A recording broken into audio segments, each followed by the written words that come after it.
നമസ്കാരം. കഴിഞ്ഞ വീഡിയോയിൽ ഞാൻ ചോദിച്ച ചോദ്യത്തിൻ്റെ ഉത്തരം ബാരിസ്റ്റർ ജി.പി. പിള്ള എന്നാണ്.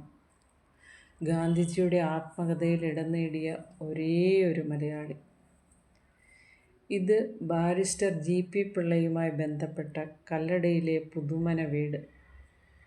ജി.പി. പിള്ളയുടെ മൂത്ത മകൻ പി. ഭാസ്കരപിള്ള, അന്നത്തെ മജിസ്ട്രേറ്റ്, വിവാഹം കഴിച്ചത് കല്ലടയിലെ പുതുമന വീട്ടിൽ നിന്നാണ്. ഭാസ്കരപിള്ളയുടെ ഇളയ മകൻ്റെ മക്കളാണ് ഇപ്പോൾ ഇവിടെ താമസിക്കുന്നത്. തിരുവിതാംകൂർ രാജഭരണത്തിനെതിരെ ലേഖനം എഴുതിയതിന് തിരുവനന്തപുരം ഇന്നത്തെ യൂണിവേഴ്സിറ്റി കോളേജിൽ നിന്നും 18-ാം വയസ്സിൽ നാടുകടത്തപ്പെട്ട ധീരൻ.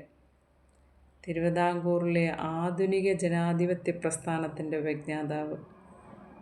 19-ാം നൂറ്റാണ്ട് കണ്ട ഏറ്റവും പ്രമുഖ ഇന്ത്യൻ പത്രാധിപൻ.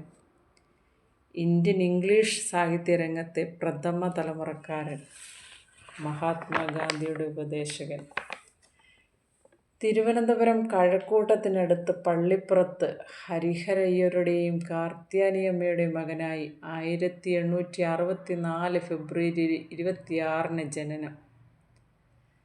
തിരുവിതാംകൂറിലെ ആദ്യത്തെ പ്രമുഖ കോൺഗ്രസ് നേതാവും തിരുവിതാംകൂറുകാർക്ക് എന്ന പ്രമേയത്തിന് ഊന്നൽ കൊടുത്ത മലയാളി മെമ്മോറിയൽ സമർപ്പണത്തിൻ്റെ മുന്നണി പോരാളിയുമായിരുന്നു ബാരിസ്റ്റർ ജി.പി. പിള്ള. തിരുവിതാംകൂറിലെ ആദ്യത്തെ ബാരിസ്റ്റർ. ഇവിടെ നിന്നും ആദ്യമായി ഇംഗ്ലണ്ടിൽ പോയി രാഷ്ട്രീയ പ്രവർത്തനം നടത്തിയ കോൺഗ്രസ് നേതാവ്. ഇന്ത്യൻ നാഷണൽ കോൺഗ്രസിൻ്റെ സെക്രട്ടറി സ്ഥാനം വഹിച്ച ആദ്യ തിരുവിതാംകൂറുകാരൻ. എഡിറ്റർമാരുടെ എഡിറ്റർ എന്ന പത്രങ്ങൾ വിശേഷിപ്പിച്ച മദ്രാസ് സ്റ്റാൻഡേർഡ് എന്ന ഇംഗ്ലീഷ് പത്രത്തിൻ്റെ പത്രാധിപർ. ഈഴവരും പിന്നോക്ക സമുദായങ്ങളും അനുഭവിക്കുന്ന കഷ്ടപ്പാടുകൾ ബ്രിട്ടീഷ് പാർലമെൻറ്റിൽ ഉന്നയിക്കാൻ ഡോക്ടർ പൽപ്പുവിൻ്റെ അഭ്യർത്ഥന പ്രകാരം സ്വാമി വിവേകാനന്ദൻ്റെ കത്തുമായി ഇംഗ്ലണ്ടിലേക്ക് പോയ സാമൂഹ്യ പരിഷ്കർത്താവ്. 1896 മദ്രാസിൽ വെച്ച് ഗാന്ധിജിയെ കണ്ടതിനെ തുടർന്ന് മദ്രാസ് സ്റ്റാൻഡേർഡ് എന്ന പത്രം ജി.പി. പിള്ളയ്ക്ക് വിട്ടു നൽകി. കടുത്ത ക്ഷയരോഗബാധിതനായിരുന്ന ജി.പി. പിള്ളയെ ചികിത്സിച്ചിരുന്നത് കൊല്ലത്തുള്ള ഡോക്ടർ പീറ്റർ ലക്ഷ്മണൻ ആയിരുന്നു.